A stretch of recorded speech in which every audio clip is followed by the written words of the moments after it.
Halo, aku Elisa Salsa Nabila, asal aku dari Takengon Aceh Tengah Aceh, umur aku 19 tahun. Prestasi terbesar yang pernah aku raih adalah menjadi top 5 di Liga Dangdut Indonesia Indosiar.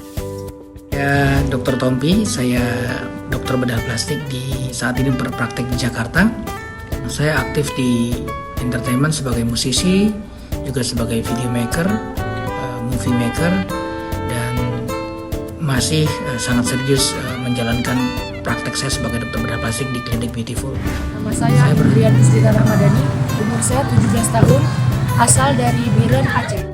Prestasi saya Paskibraka Nasional 2019 dan Paskibraka Nasional 2020. Pada 2019 saya menjadi anggota 17 dan pada 2020 saya menjadi pembawa bendera merah putih di Istana Merdeka. Nama saya Rafasin Karinjani, nama saya Oka Hasana Agustiani, asal Takengon.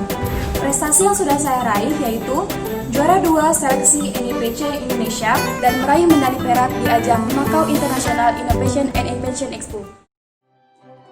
Demikian tadi kita telah melihat tayangan video tentang keberhasilan success story anak-anak muda yang berasal dari Aceh. Ternyata Aceh sudah menghasilkan generasi muda yang handal, generasi muda yang hebat.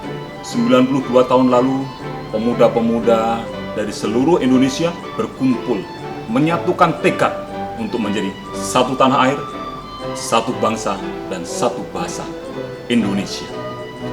Kita sekarang memperingati Hari Sumpah Pemuda di tengah-tengah pandemi COVID-19 yang masih juga belum selesai.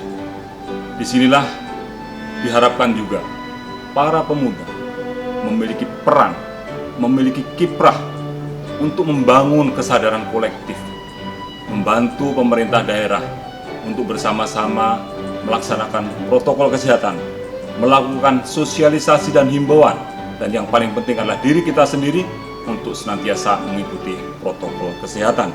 Membangun bangsa ini dibutuhkan rekan-rekan, dibutuhkan pemuda-pemudi yang memiliki karakter, memiliki integritas, dilandasi oleh nilai-nilai kebangsaan.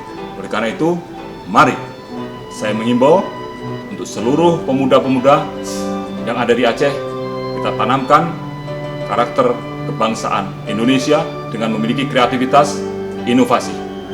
Sumpah Pemuda, bersatu dan bangkit.